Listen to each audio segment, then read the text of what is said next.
आयो आयो तीज त्योहार रमशा आंगनिये रमशा आंगनिये।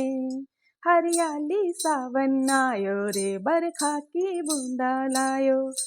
आयो आयो तीज त्योहार रमशा आंगनिये रमशा आंगनिये। राधे राधे एवरीवन।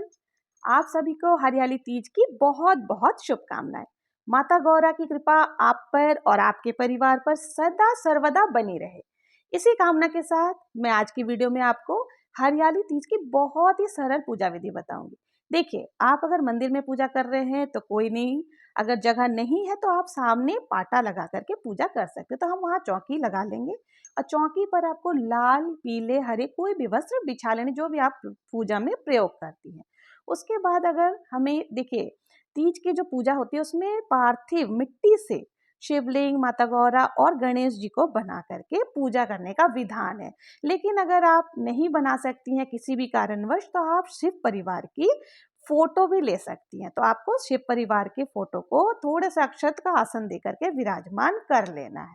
इसके साथ ही हमें पार्थिव शिवलिंग जो हमने बनाई है उसको भी एक थाली पर थोड़ा सा अक्षत या फूलों का आसन दे करके विराजमान हमें कर लेना है। तो मैंने यहाँ मिट्टी से गणेश जी, गौरा जी और शिवलिंग बना लिया है। आप चाहें तो पिंडी आकार के भी बना सकते हैं या कैसे भी आप जैसा आकार देना चाहे वैसा बना सकते हैं। फिर हमें एक देसी घी का दीपक प्रज्वलित करनी है। दीपक प्रज्वलित करने के बाद आप धूप भी जला लें और इसके साथ ही हमें क्या करना है, यहाँ पर गणेश सबको सूक्ष्म रूप से स्नान करा देना, भाव रूप से। फिर हमें जो शिवलिंग हमने बनाई है उसको पहले गंगा जल से अभिषेक करना है। उसके बाद आप कच्चा दूध या पंचामृत लेकर के उससे अभिषेक कर सकते हैं। फिर वापस हमें गंगा जल से ही अभिषेक कर देना। इस प्रकार से हम 3 बार करेंगे। उसके बाद हम वस्त्र स्वरूप कलावा अर्पित कर देंगे। आप चाहें तो आपके पास अगर जनेऊ है तो आप जनेऊ भी अर्पित कर सकते हैं, और नहीं तो आप वस्त्र स्वरूप कलावा अर्पित कर सकते हैं। माता गौरा को आप चुन्नी भी चढ़ा सकते हैं। अगर चुनरी नहीं है तो आप वस्त्र स्वरूप कलावा अर्पित कर दें। तो मैंने यहाँ पर वस्त्र स्वरूप कलावा सभी को अर्पित कर दिया है। अब इसके साथ हमें क्या करना है, जो हमने तस्वीर लगाई है उनको भी हमें कलावा अर्पित कर देना है। अब हमें तिलक लगाना है। तिलक देखिए आप चंदन से ही लगाएंगे, क्योंकि शिव जी को तिलक चंदन से ही लगाया जाता है। उसके बाद माता गौरा और गणेश जी को हम रोली का तिलक लगाएंगे। तो यहाँ मैंने रोली ले लिया है, रोली से ही हमने यहाँ पर तिलक लगा लेनी है। और चूंकि तीज का पर्व है तो आप 16 श्रृंगार करके ही तीज का व्रत की पूजा करें, क्योंकि ये सुहाग का व्रत है। माना जाता है इस दिन माता गौरा सुहाग बांटती है। अब हम शिवलिंग पर बेलपत्र अर्पित करेंगे। तो बेलपत्र आप कितनी भी संख्या में अर्पित कर सकते हैं, 3, 5, 7, 1 कितनी भी संख्या में आप चढ़ा सकते हैं। लेकिन बेलपत्र को कभी भी कोरा ना चढ़ाएं, उस पर कम से कम आप चंदन का तिलक जरूर से लगा करके चढ़ाएं। आप देखेंगे कैसे आपकी मनोकामना शीघ्र ही पूरी हो जाएगी। अब हमें क्या करना है, शिव जी के जो और भी प्रिय वस्तुएं हैं पसंद की, वो सारी चीजें हमें अर्पित करनी। जैसे आंकड़े की माला हो गई, मदार के फूल हो गए, धतूरा हो गए, भांग हो गए, शमी पत्र हो गए, और इसके साथ ही हमें गौरा माता को भी पुष्प अर्पित करनी है। तो आपको अगर गुड़हल का फूल मिल जाए तो बहुत ही अच्छा है। कोई भी लाल फूल अगर नहीं मिलता है तो कोई दिक्कत नहीं है, आप जो भी आपके पास फूल है उसी से गौरा माता को हमें फूल अर्पित करनी है। अब 1 लोटा जल भी हमें ले लेनी है। और साथ ही हमें, चूंकि ये तीज का व्रत है, सुहाग का व्रत है, तो हमें गौरा माता को सुहाग सामग्री भी जरूर से अर्पित करनी है। आप चाहें तो 16 श्रृंगार का सामग्री अर्पित कर सकते हैं, अगर नहीं तो कम से कम आपको सिंदूर और बिंदी जरूर से गौरा माता को अर्पित करनी ही चाहिए।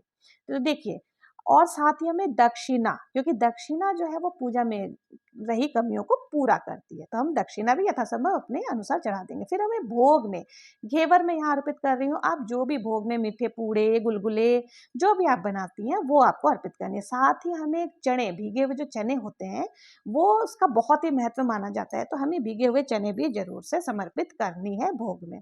इसके साथ ही जो भी ऋतु फल आपको मिल जाए, अवेलेबल हो उस समय, तो आप ले सकते हैं। चाहे 5 प्रकार के, अगर कुछ नहीं तो बताशा भी आप पूजा में रख सकते हैं, भोग समर्पित कर सकते हैं। तो यहाँ मैंने फल भी चढ़ा दिया है, ऋतु फल में जो आपको मिल जाए वो आप चढ़ा सकती हैं। अब हमें क्या, जो भी सुहाग सामग्री हमने माता रानी को चढ़ाया है उसमें से हमें माता रानी को लगाना है। तो देखिए, यहाँ पर सिंदूर मैंने ले लिया है, तो मैं सिंदूर पहले गौरा माता को अर्पित करूंगी। फिर जो तस्वीर में गौरा माता शिव परिवार के साथ जो तस्वीर है उसमें भी हमें सिंदूर लगाना है। सिंदूर के बाद जो भी आपने और चढ़ाई है, बिंदी हो गए, मेहंदी हो गई, तो मेहंदी पहले हमें गौरा माता को अर्पित करनी है। दोनों ही जगह में मेहंदी लगानी है। उसके बाद जो मेहंदी बच जाती है उसको हमें अपने हाथ में लगा लेना है। चूँकि हमने मेहंदी लगाई हुई है, कोई दिक्कत नहीं, आप हाथ में लगा सकते हैं। अब हमें जो चूड़ी हमने चढ़ाई थी, समर्पित किया था, उसमें से हमें चूड़ी भी चढ़ा देनी है। साथ ही जो बिंदी है, बिंदी भी आप ज़रूर से गौरा माता को लगाएँ। इससे गौरा माता अखंड सुहाग का वरदान देती है। तो इस तरह से हमने जो भी सुहाग सामग्री चढ़ाई थी वो हमने चढ़ा दिया। अब हमें कथा सुननी है, तो कथा आपको क्या करना है, हाथ में थोड़े से अक्षत और पुष्प लेकर के हमें कथा सुननी है। जो तीज व्रत की कथा है आपको मेरे डिस्क्रिप्शन बॉक्स में मिल जाएगा, मेरे चैनल पर मिल जाएगा, वहाँ से आप सुन सकते हैं। इसमें अगर मैं कथा सुनाऊँ तो बहुत बड़ी हो जाएगी, ये वीडियो काफ़ी लंबी हो जाएगी। तो कथा सुनने के बाद जो अक्षत और पुष्प है वो हमें शिवलिंग पर चढ़ा देने हैं और उसके बाद अब हम आरती करेंगे। बहुत ही प्रेम आरती आप देखिए, या तो जो दीपक आपने प्रज्वलित किया उससे भी कर सकते हैं, नहीं तो कपूर से हम आरती करेंगे। तो यहाँ मैंने कपूर जला लिया है और कपूर से ही मैं आरती करूँगी। बहुत ही प्रेम पूर्वक पहले गणेश जी की आरती करनी है, उसके बाद हमें दूसरी आरती करनी है। तो इस प्रकार से मैंने यहाँ आरती कर ली है। आरती करने के पश्चात आपको क्या करना है कि हाथ जोड़ करके पूजा में रही कमियों के लिए क्षमा याचना करनी है और भोले बाबा, गौरा माता और गणेश जी से निवेदन करना है कि शीघ्र ही मेरे मनोकामनाओं को, समस्त मनोकामनाओं को पूर्ण कीजिए। तो इस प्रकार से हम आरती कर लेंगे। अब इसके बाद हमें क्या करना है कि हमें गौरा माता से सुहाग लेना है। तो सुहाग आप कैसे लेंगे? देखिए, सिंदूर हमें गौरा माता को अर्पित कर देनी है।